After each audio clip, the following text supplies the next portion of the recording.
Hello everybody, my name is Ann Théato and welcome to episode 70 of the Psychic Matters podcast. 70 is such a great number and we have just had over 71,000 downloads, which is absolutely amazing. And I've got some brilliant news for you. We made the final slate for the People's Choice Podcast Awards. Yay!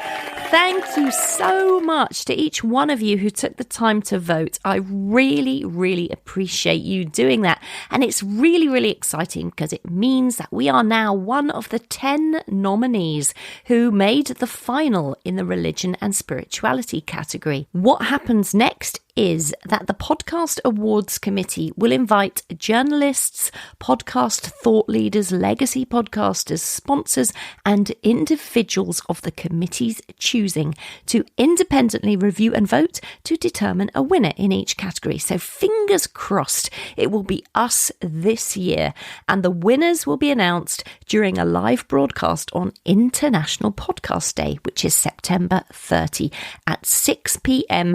PST.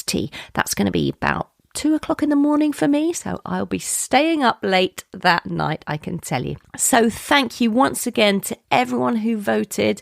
I'm absolutely delighted to be in the final slate of 10 nominees for the second year in a row. It's a massive, massive achievement. Obviously could not be done without you, the listener. Thank you. Now, just before we begin this week's podcast, I just want to let you know about a couple of courses I'm holding. One is a mentorship in remote viewing. So if you've always wanted to travel through time and space to view targets and pick up information, this is most definitely the course for you.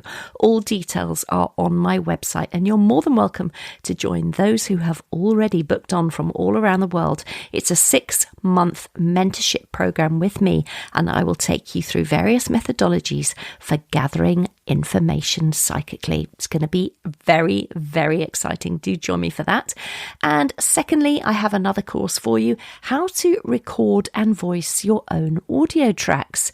I was thinking, gosh, there's lots of us out there who would love to perhaps make a passive income making our own audio tracks. Or maybe we don't even want to make a passive income. Maybe we just want to be able to give a present to somebody for Christmas.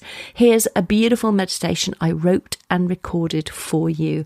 Or here's a beautiful healing track that I created for you. Or maybe you've got someone who is suffering from pain in some way and you want to make them a pain management audio track, or maybe you want to make your own meditations for classes that you teach or people that you know, or your children. Maybe you want to make things for your kids.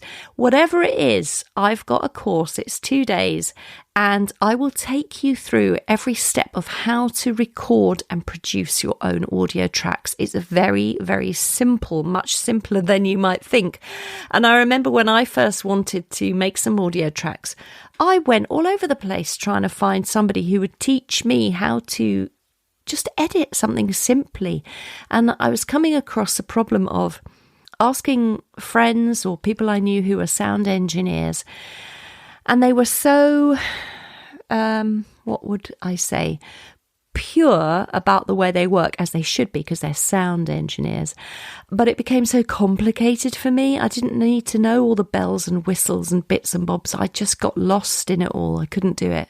So I've created a course for you. If I can do it, you can do it, I guarantee. So do come along. It's a 2-day course on October the 12th and October the 13th. It's all online. If you can't actually attend in person yourself, you could purchase the course and learn in your own time. It's one of those courses that, because you can watch on Zoom, you can watch the download, and so you could learn in your own time. So you're more than welcome to do that if you want to, if you can't actually make the 2 days.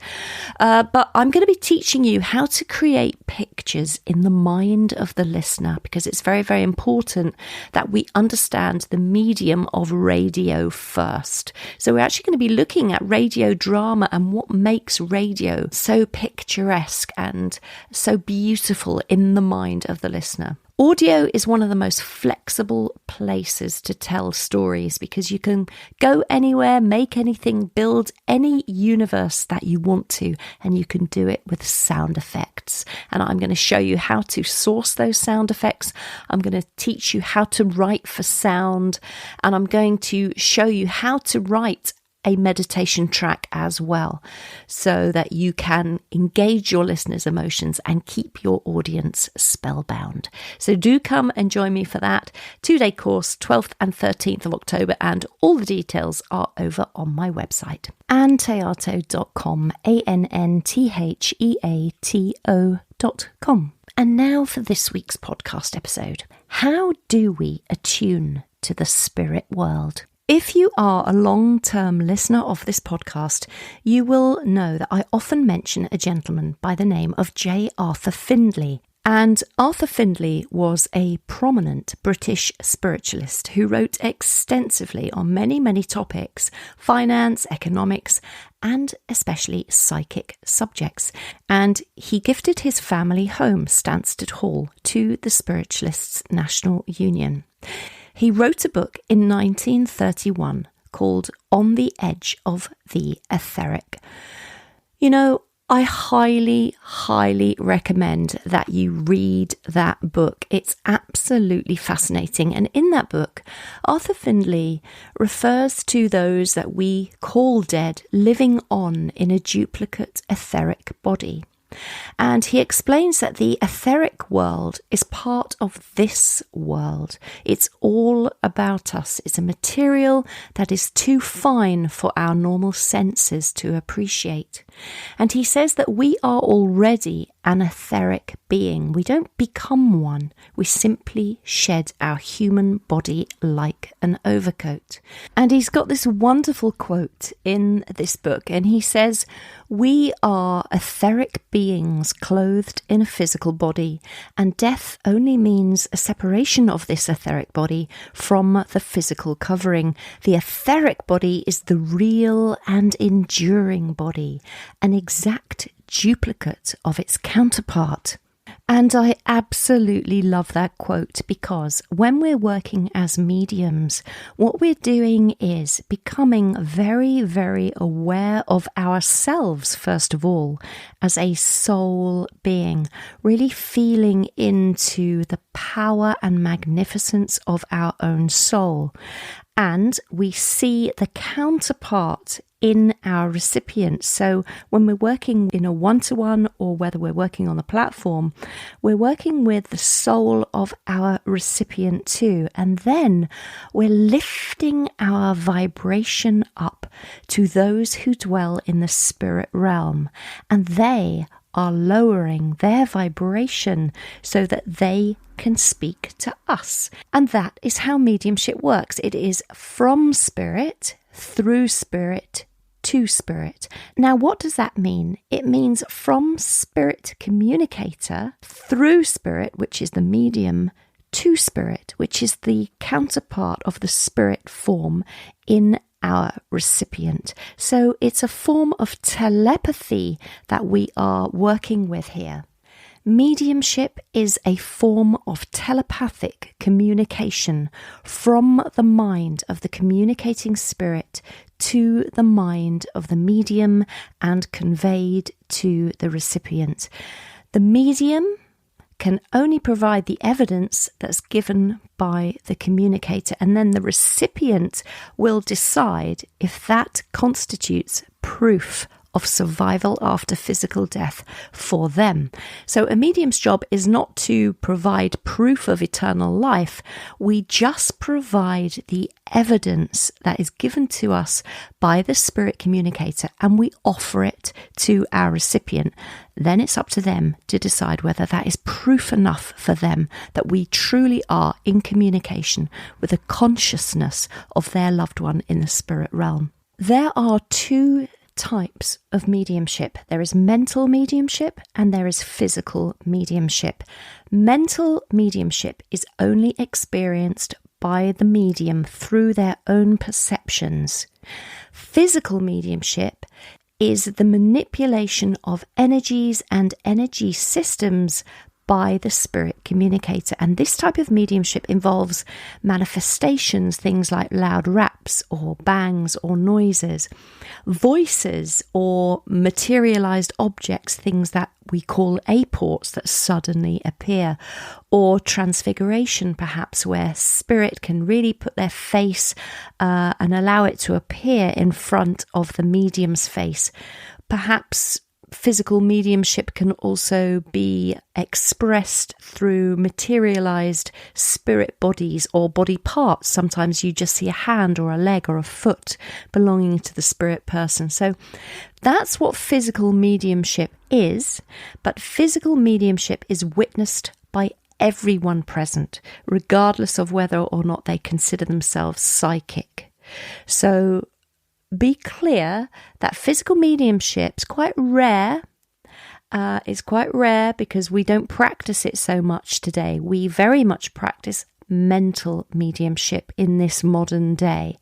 There are people who are, of course, practicing physical mediumship out there, but a lot of the mediumship that you will see today is mental mediumship, and that is a form of telepathy that is experienced by the medium through their own perceptions. So why? What is the purpose of mediumship? Well, the purpose is to give evidence of the survival of consciousness after the physical body dies. And it can bring a lot of comfort to the bereaved, and it can bring a lot of upliftment to those who are receiving communications and to those who are listening to other people receive communications as well. So let's get to the point of this podcast, which is attunement. How do we attune to the spirit world? How do we tune in to the vibration of spirit, to the frequency? It's a bit like, if you can imagine the radio, there are radio shows being broadcast all over the world at the moment. Even if you're far out at sea, you can pick up the World Service if you've got a radio. Radio waves are all around us all the time. Now, in order to tune into them, we need a transmitter. And so we tune in by tuning in the radio dial and hitting the right frequency, and then we can listen to the radio waves and the signals, and then it's translated into the spoken word. So if you look at attunement, what we're trying to do as mediums is attune ourselves so that we can really listen to, hear and comprehend the signals that are coming from the spirit world. And attunement, to attune with something, means to harmonize your mind with or become in rapport with something or someone.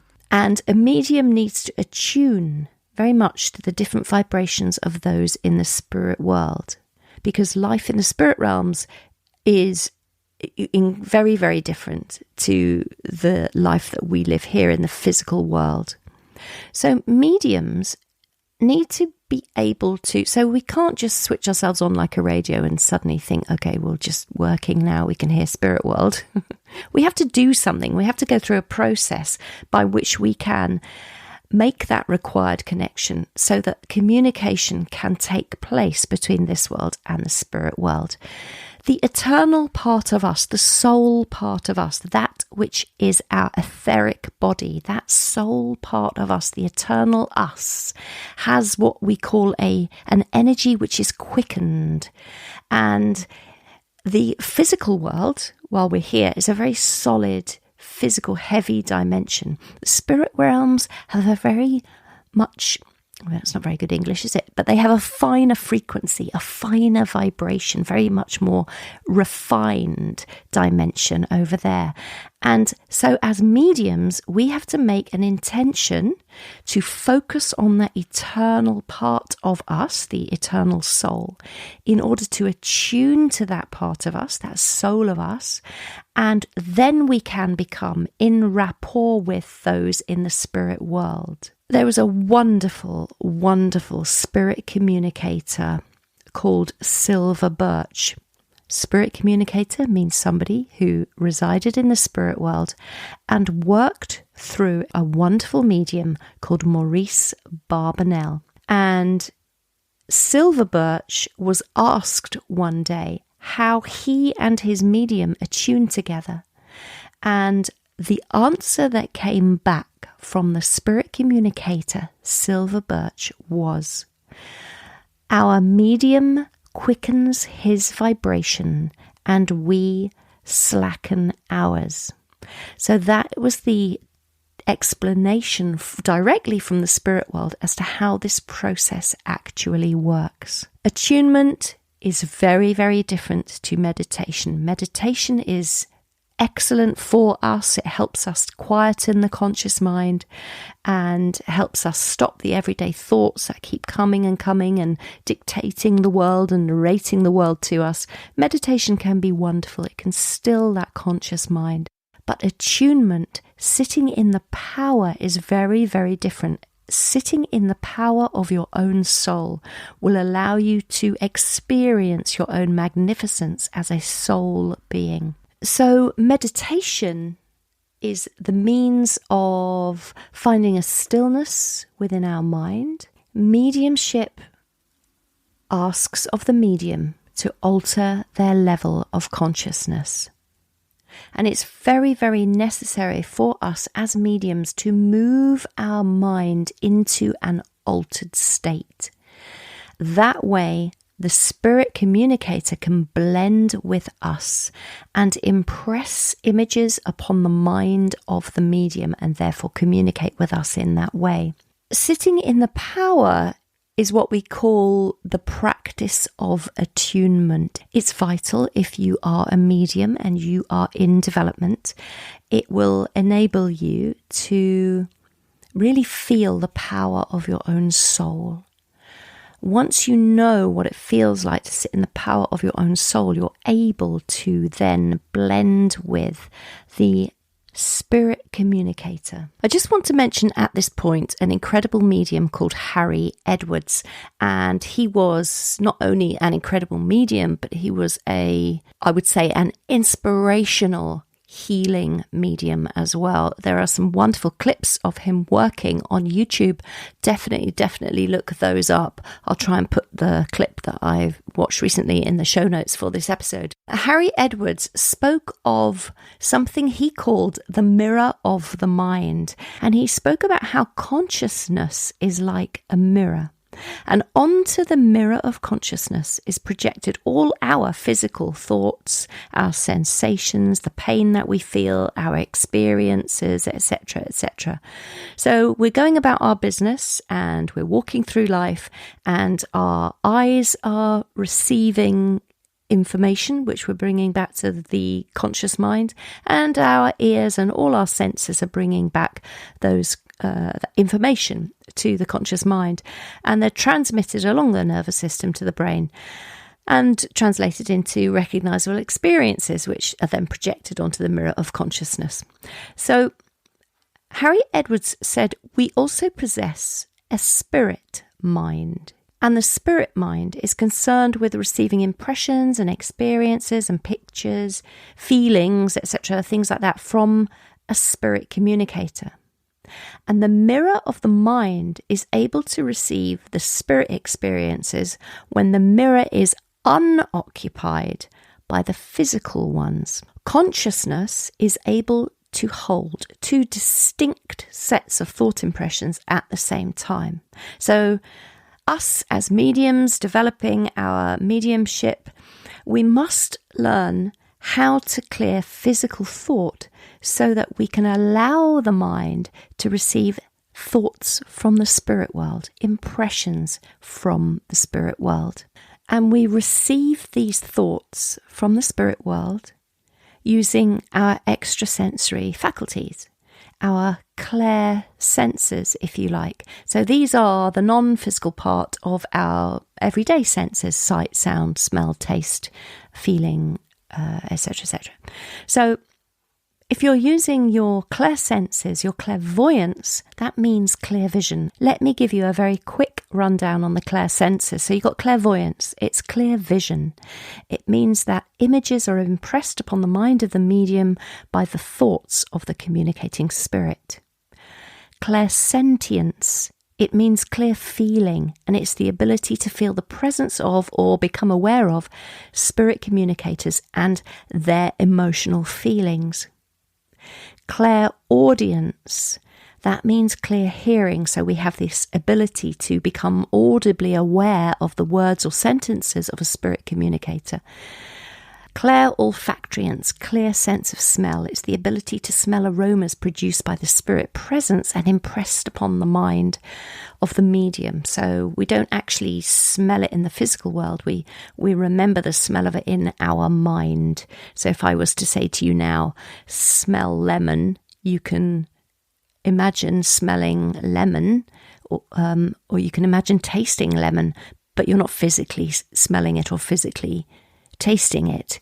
It's impressed upon your mind. So that's how the spirit world would work with us.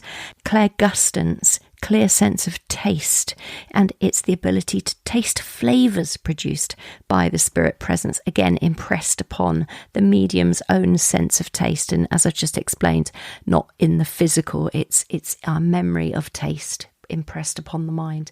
And then there's claircognizance, which is our clear sense of knowing. It's our ability to become spontaneously aware that we just know something without manifesting it through our other 5 faculties. So mediums use a combination of 1, 2, 3, 4, or all of these when they're providing evidence for their recipient. So to sum up then, how do we attune to the spirit world? We still our conscious mind. Meditation, very useful for that. But meditation is not mediumship. Meditation is a practice where we can still our conscious thought. And to attune to the spirit world, we do what we call sitting in the power, because we begin to attune to, become in harmony with the power of our own soul. And then we can feel the presence of the spirit communicator as they make themselves known to us. I used to say, as a spirit communicator comes close, but I really do feel it is not that at all. I really feel that it is just us becoming more and more aware and tuning in, like we do the radio. When we listen to the radio, we don't see the radio looming close to us, do we? The radio waves. We just tune in and we can hear it. If we tune in on the right instrument, we can just hear it. It's there all the time. It's always there. So that's what attunement is. The spirit world, they're always there. They're always around us.